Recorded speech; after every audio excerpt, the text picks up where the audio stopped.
72 वर्षांचे काशीनाथ सातपुते हे chronic suppurative otitis media and facial nerve palsy या आजाराने त्रस्त होते। अनेक ठिकाणी उपचारांसाठी नकार मिळाल्यानंतर सातपुते कदमवाडीतील डी.वाय. पाटील हॉस्पिटलमध्ये दाखल झाले। इथल्या डॉक्टरांनी त्यांच्यावरील गुंतागुंतीची शस्त्रक्रिया यशस्वी केल्याने काशीनाथ सातपुते यांना नवजीवन मिळाले।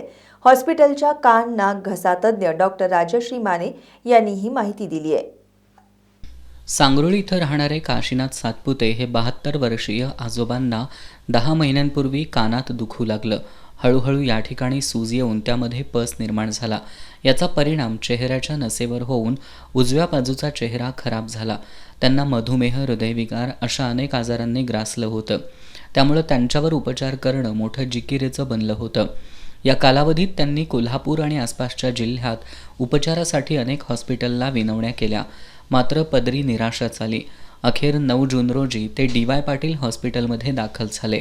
सुरुवातीला डॉक्टरांनी प्राथमिक तपासणी केल्यानंतर त्यांच्या योग्य त्या वैद्यकीय तपासण्या करण्यात आल्या।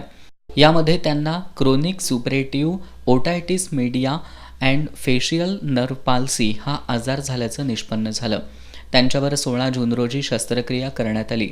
अतिशय किचकट आणि गुंतागुंतीच्या बनलेल्या शस्त्रक्रियेचं हे शिवधनुष्य कान नाक घसा तज्ञ डॉक्टर राजश्री माने, भूलतज्ञ डॉक्टर संदीप कदम, सर्जरी विभागाचे डॉक्टर अभिजित पाटील, मेडिसिन विभागाच्या डॉक्टर सुषमा जोतकर यांनी यशस्वीरित्या पेलून दाखवलं।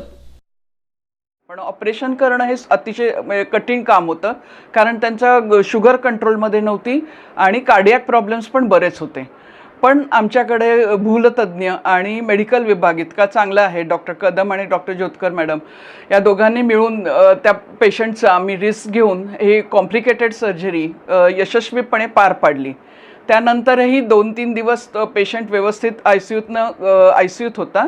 त्याच्यानंतर त्याची शुगर वगैरे सगळी नॉर्मलला आणली आणि आता पेशंट बऱ्यापैकी रिकवर व्हायला लागलेला आहे। आणि सर्जरीचे अभिजित पाटील, कारण वय जास्त असल्यामुळे प्रोस्टेटचाही प्रॉब्लेम सुरू झालेला, त्यामुळे त्याचीही ट्रीटमेंट आता चालू केलेली आहे आणि पेशंट इज डुईंग वेल, म्हणजे आता तो रिकवर व्हायला लागलेला आहे चांगल्या प्रकारे।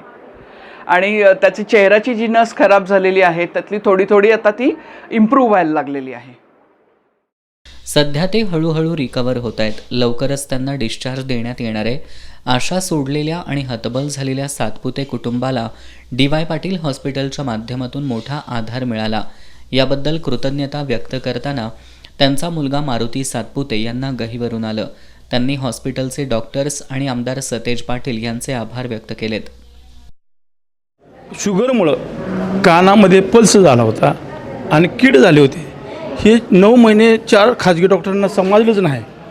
पण आमच्या डी.वाय. पाटील हॉस्पिटलमध्ये आल्यानंतर आमच्या माने मॅडम डॉक्टर, आमच्या अभिजित सर, कदम सर यांनी ती सोनोग्राफी सगळं MRI करून ते निदान हे करून पूर्ण अगोदर शुगरचं मेंटेन करून मग त्यांना ऑपरेशन करायला घेतलं। आणि 16 तारखेला खरोखर म्हणजे अवघड 5.5 तास ते ऑपरेशन चालू होतं आणि ते सक्सेस झालं। तर ह्या सगळ्या डॉक्टरांचं मी आभार मानतो। बंटी साहेबांचं सुद्धा आभार मानतो, कारण का हे गरिबांचा दवाखाना लोकांचं कल्याण करायला लागले आणि त्यांना कमी पडला नाही। तेव्हा सगळ्या टीमचं डॉक्टरांचं मी काय करतो हार्दिक आभार मानतो। धन्यवाद। या यशस्वी शस्त्रक्रियेबद्दल कुलपती डॉक्टर संजय डी. पाटील, संस्थेचे उपाध्यक्ष आमदार सतेज पाटील, विश्वस्त ऋतुराज पाटील, विश्वस्त पृथ्वीराज पाटील, कुलगुरू डॉक्टर राकेश कुमार शर्मा, कुलसचिव डॉक्टर व्ही भोसले, अधिष्ठाता डॉक्टर राजेंद्र नेरली, वैद्यकीय अधीक्षक डॉक्टर वैशाली गायकवाड, उपकुलसचिव संजय जाधव, सहाय्यक कुलसचिव अजित पाटील यांनी सर्व डॉक्टरांचं अभिनंदन केलं। डी.वाय. पाटील हॉस्पिटलमध्ये आजवर अनेक किचकट आणि गुंतागुंतीच्या शस्त्रक्रिया यशस्वी पार पडल्यात। तज्ज्ञ डॉक्टर, आधुनिक साधन सामुग्री, कार्यतत्परता आणि सेवाभावी वृत्ती यामुळं डी.वाय. पाटील हॉस्पिटल म्हणजे आरोग्याची हमी हे आता सर्वसामान्यांचं ब्रीदवाक्य बनलंय।